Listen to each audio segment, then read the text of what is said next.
Hi students, இன்னைக்கு நம்ம பார்க்க போற டாபிக் வந்துட்டு Tyndall scattering and Raman scattering. நம்ம Rayleigh scattering, Mean scattering already பார்த்துட்டோம். ஸோ இன்னைக்கு வந்து இது ரெண்டையும் பார்க்கலாம். சரியா? First Tyndall scattering. ஸோ இதுக்கு வந்துட்டு ட்ரூ சொல்யூஷன் எடுத்திருக்கோம், கொலாய்டல் சொல்யூஷன் எடுத்திருக்கோம்.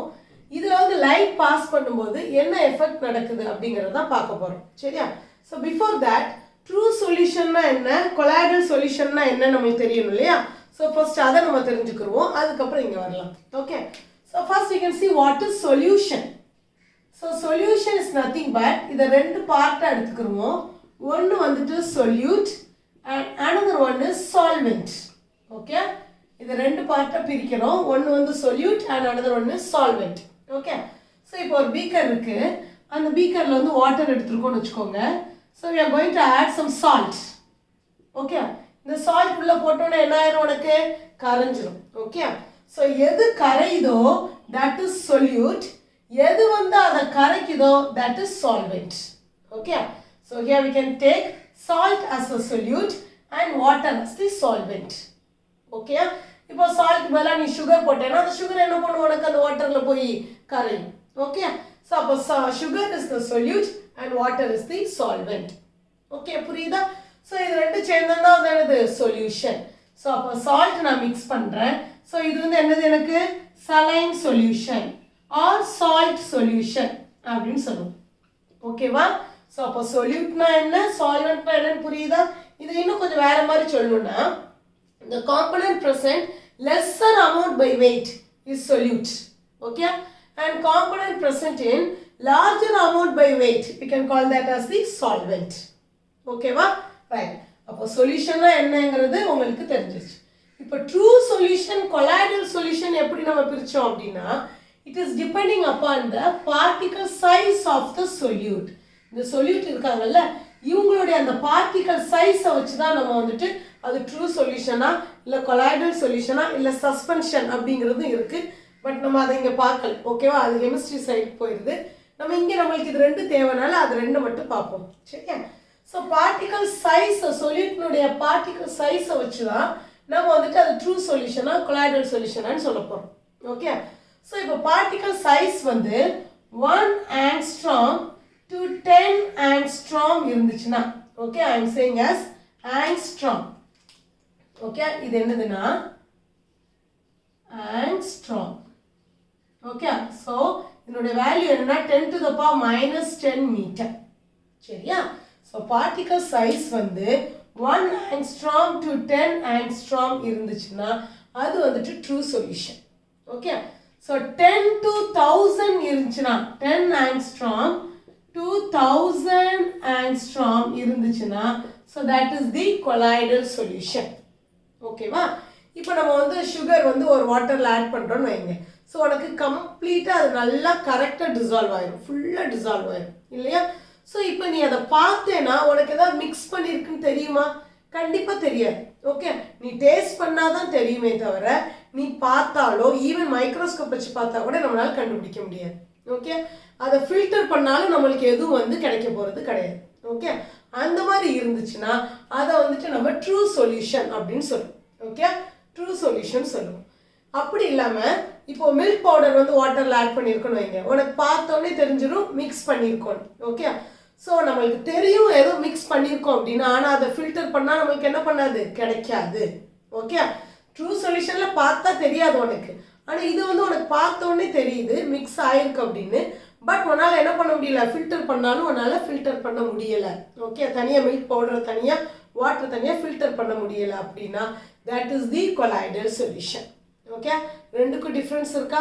இதே சஸ்பென்ஷன் அப்படின்னா பார்த்தாலும் தெரியும், ஈஸியாக நீ எடுக்கலாம், கையை வச்சு நீ கூட எடுத்துக்கலாம். ஓகே, ஸோ அந்த மாதிரி இருந்துச்சுன்னா that is suspension. Okay, so அப்போ ட்ரூ சொல்யூஷன்னா என்ன, கொலாய்டல் சொல்யூஷன்னா என்னன்னு தெரியுதா? ஸோ இட் இஸ் எப்படி நம்ம இது பண்ணோம், it is depending upon the particle size of the solute and அதனுடைய ப்ராப்பர்ட்டிஸ் என்னங்கிறது பார்த்தோம். சரியா? ரைட். ஸோ இப்போ இந்த இதில் நம்ம லைட்டை வந்து பாஸ் பண்ணுறோம். ஓகே, பாருங்க, ட்ரூ இந்த லைட் பாஸ் ஆகுது, ட்ரூ சொல்யூஷனில் அந்த பாத் நம்மளுக்கு தெரியவே இல்லை.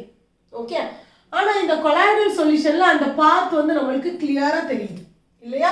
ஸோ இங்கே வந்து பாத் தெரியலை, பட் இங்கே நம்மளுக்கு கிளியராக அந்த லைட்னுடைய பாத் வந்து தெரியுது. ஏன் அப்படின்னா ஸோ யூ ஆல்ரெடி செட் இங்கே வந்து த பார்ட்டிகல் சைஸ் வந்து it is not large enough to scatter the light. So அது வந்து அந்த அளவுக்கு பெரிய பார்ட்டிகல்ஸ் இல்லை லைட்டை வந்து ஸ்கேட்டர் பண்ணுறதுக்கு. பட் கொலாய்டல் பார்ட்டிகல்ஸ் வந்து while comparing to this இந்த பார்ட்டிகல்ஸ் எல்லாமே பிகர் இன் சைஸ் அண்ட் அதுவும் ரொம்ப நெருக்கமாகவும் இருக்கிறாங்க. Okay, so it is bigger in size and close to each other. So அப்போ அவங்க என்ன பண்ணுவாங்கன்னா ஈஸியாக அந்த லைட்டை வந்து ஸ்கேட்டர் பண்ணுவாங்க. ஸோ அந்த லைட்டை ஸ்கேட்டர் பண்ணுறதுனால நம்மளுக்கு ஈஸியாக அதை பார்க்க முடியுது. ஓகேயா? ஸோ புரியுதா? ஸோ இங்கே வந்து particle size is very small, it is not enough to scatter the light. But colloidal particles, while comparing with this is larger in size and it is scattering the light and we can able to see that light. Okay, yeah, right. So appo inda scattering light scatter agudunu solrom illaya. So this scattering of light is called as Tyndall scattering. Idha nam enna scattering nu solrom? Tyndall scattering. So or I can say Tyndall scattering is nothing but so scattering of light by the yarnala colloidal particles. Okay, so scattering of light by the colloidal particles in the colloidal solutions. We can call that as the Tyndall scattering. புரியுதா? Right. So இன்னொரு example என்ன சொல்லலாம் அப்படின்னா, இப்போ டஸ்டியாக இருக்கும், ஒரு room வந்து டஸ்டியாக இருக்குன்னு வைங்களேன், அந்த இடத்துல அந்த ஜன்னல்ல இருந்து வர வெளிச்சம் உங்களுக்கு வந்து அழகாக அந்த பாத் வந்து அழகாக தெரியும். ஏன் அப்படின்னா நம்ம ஆல்ரெடி பார்த்துருக்கோம் டஸ்ட் பார்ட்டிக்கல் சைஸ் வந்து அதிகமாக இருக்கும். ஓகே, ஸோ அப்போ அந்த பார்ட்டிக்கல் என்ன பண்ணுது, லைட்டை வந்து ஸ்கேட்டர் பண்ணுது. ஸோ அந்த பாத் வந்து நம்மளுக்கு தெளிவாக தெரியுது. ஓகே, ஸோ அதுவும் நம்ம என்னென்ன சொல்லுவோம், டிண்டால் ஸ்கேட்டரிங்னு சொல்லுவோம். ஓகேயா? ஸோ அப்போ டிண்டால் ஸ்கேட்டரிங் உங்களுக்கு புரியுதா? ஸோ ஃபர்ஸ்ட் இது என்ன நீங்கள் தெரிஞ்சுக்கோங்க, அப்புறம் உங்களுக்கு ஈஸியாக இந்த இது புரிஞ்சிடும். ஓகேவா? Right. Next one is you are going to see Raman scattering. என்ன பார்க்க போறோம்னா Raman scattering. ஓகே, ஸோ இங்க பாருங்க. So Raman scattering இங்க என்ன அப்படின்னா we are going to take a monochromatic light. Okay, so monochromatic light na என்னன்னு miss already உங்களுக்கு சொல்லியிருக்கேன். என்னன்னு சொல்லியிருக்கேன்? மோனோ அப்படின்னா என்னது? இட் இஸ் சிங்கிள் இல்லையா? குரோம் அப்படின்னா என்னன்னு சொல்லியிருக்கோம்? Colour. Okay, so we are going to pass the single color light. சரியா? இங்க என்ன பாஸ் பண்ண போறோம், நம்ம சிங்கிள் கலர் லைட்டை வந்து பாஸ் பண்ண போறோம். ஓகே, இங்க பாருங்க. ஸோ இங்க வந்து ஒரு parallel beam of single color light pass பண்றோம். இங்க ஒரு ஸ்கேட்டர் இருக்காங்க. ஓகே, இவங்க போய் இதுல இன்டராக்ட், இந்த பார்ட்டிகல்ல இன்டராக்ட், இது வந்து it may be gas particle or liquid particle or solid particles anything. So இதுல இன்டராக்ட் ஆன உடனே என்ன ஆகும் அப்படின்னா it scatter the light as usual. இதுக்கு முன்னாடி நம்ம அதான் பார்த்துட்டு இருக்கோம் இல்லையா? ஸோ லைட் ரைஸ் வந்து இதுல இன்சிடென்ட் ஆன உடனே it scatters the light. இங்க நம்ம என்ன எடுத்துருக்கோம்? we have taken the single color light. okay, so இதுல இன்சிடென்ட் ஆகுது, லைட் ஸ்கேட்டர் பண்ணுது. ஓகே, இங்க என்ன ஸ்பெஷல் அப்படின்னா இங்க வந்து இப்போ இதுக்குன்னு ஒரு ஃப்ரீக்வன்சி இருக்குல்ல, இந்த லைட்டுக்குன்னு ஒரு ஃப்ரீக்வன்சி இருக்கும். ஓகே, ஸோ இது ஸ்கேட்டர் ஆகும்போது அதே ஃப்ரீக்வன்சி தான் இங்க நமக்கு கிடைக்கும் இல்லையா? So it's having the same frequency. ஓகேயா? ஸோ இங்க என்ன ஸ்பெஷல் அப்படின்னா இந்த ஸ்பெக்ட்ரல் லைட், இந்த லைன்ஸ் வந்து நம்ம ஸ்கேட்டர் ஆயிருக்கு இல்லையா, இது கூடவே some additional lines or that. இது கூட என்ன இருக்கும், கொஞ்சம் அடிஷனல் லைன்ஸ் வந்து கிடைச்சிருக்கு. Okay, so with different frequency. Okay, so with different frequency. ஏன் டிஃப்ரெண்ட் ஃப்ரீக்வன்சி நம்ம சொல்றோம்? இன்சிடென்ட் ஆயிருக்கே லைட்டு இந்த ஃப்ரீக்வன்சி மாதிரி இல்லாம நம்மளுக்கு வேற ஃப்ரீக்வன்சி இந்த இடத்துல கிடைச்சிருக்கு. புரியுதா? ஸோ லைட் ரேஸ் வந்து இன்சிடென்ட் ஆகுது, இன்சிடென்ட் ஆகி நம்மளுக்கு லைட் வந்து ஸ்கேட்டர் ஆகிருக்கு. அதில் வந்து பார்த்தீங்கன்னா ஒரு பார்ட் மட்டும்தான் இங்கே இருக்கிற லைட்னுடைய ஃப்ரீக்வன்சிக்கு ஈக்குவலான ஃப்ரீக்வன்சியாக வந்திருக்கு. And it is also having some additional lines which is having a different frequency. Okay, so you can call this scattering as the Raman scattering. Okay, இப்படி இருந்துச்சுன்னா நம்ம என்னன்னு சொல்கிறோம்? Raman scattering. So Raman scattering is nothing but light rays வந்து நமக்கு incident ஆகும்போது it leads to some change in the frequency or change in the wavelength. Okay, அப்படி இருந்துச்சுன்னா அதை நம்ம Raman scattering or Raman effect அப்படின்னு சொல்றோம். ஓகே, ஸோ இதுல சில டேர்ம்ஸ் பார்க்குறோம். என்ன அப்படின்னா இங்க இருக்கிற லைட்னுடைய அந்த இன்சிடென்ட் லைட்னுடைய ஃப்ரீக்வன்சிக்கு தகுந்த மாதிரி சேம் ஃப்ரீக்வன்சி இருந்துச்சு இல்லையா, so that we can call it as the Rayleigh line. Okay, அது என்னன்னு சொல்றோம் அப்படின்னா Rayleigh line, because it is same, this frequency is same as that of the incident frequency. சரியா? அப்படி இருந்துச்சுன்னா அதை நம்ம Rayleigh line சொல்லிடலாம். இது தவிர அடிஷ்னலா வேற இருக்கிற லைன்ஸை நம்ம என்னன்னு சொல்லிடுறோம் அப்படின்னா ராமன் லைன்ஸ் அப்படின்னு சொல்றோம். அது என்னன்னு சொல்லிக்கிறோம்? ராமன் லைன்ஸ். ஓகே, இவங்க வந்து ஈக்குவலா இருக்காங்கன்னு அர்த்தம், இவங்களும் ஈக்குவல். ஆனால் ராமன் லைன்ஸ்னா கண்டிப்பாக ஈக்குவலாக இல்லை, அவங்கள்ட்ட ஏதோ வேரியேஷன் இருக்குது, ஃப்ரீக்வன்சி வந்து லெஸ்ஸராகவோ கிரேட்டராகவோ இருக்காங்கன்னு அர்த்தம்.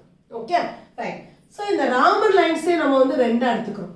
என்ன அப்படின்னா the lines, the spectral lines which is having the frequency, இவங்களுடைய frequency இவங்க இந்த இன்சிடென்ட் ஃப்ரீக்வன்சியோட கம்மியாக இருந்தாங்கன்னா, okay, if the lines having the frequency which is lesser than the frequency of the incident line, we can call that as the Stokes line. Okay, Stokes line. சரியா? So இதுக்கு opposite of என்ன எழுதுவீங்க? The lines which is having the frequency greater than that of the incident frequency, we can call that as the anti-Stokes line. புரியுதா? Anti-Stokes line. புரியுதா? இது நம்மளுக்கு தெரிஞ்சிருக்கணும். So Rayleigh லைன்னா என்ன? இதுக்கு ஈக்குவலாக சேம் இன்சிடென்ட் லைனுடைய ஃப்ரீக்வன்சி ஈக்குவலாக இருந்துச்சுன்னா Rayleigh line. Apart from that வேறு என்ன இருந்தாலும் we can call that as a Raman lines. And இந்த Raman lines இன்னும் கொஞ்சம் பிரீஃபாக சொன்னால் என்ன சொல்லுவோம்? So the lines which is having the frequency lesser than that of the incident frequency, we can call that as a Stokes line. And the lines which is having the frequency greater than that of the incident frequency, we can call that as the anti-Stokes line. Okay. So இதை பற்றி இன்னும் ப்ரீஃபாக வந்து நம்ம higher கிளாஸஸில் படிப்போம். இப்போ 10th ஸ்டாண்டர்டுக்கு இது மட்டும் நம்ம தெரிஞ்சுக்கிட்டா போதும். ஓகேயா? Thank you students. உங்களுக்கு இந்த வீடியோ பிடிச்சிருந்துச்சுன்னா கண்டிப்பாக வந்து சப்ஸ்கிரைப் பண்ணுங்கள் அண்ட் உங்கள் ஃப்ரெண்ட்ஸ்க்கு ஷேர் பண்ணுங்கள். தேங்க்யூ.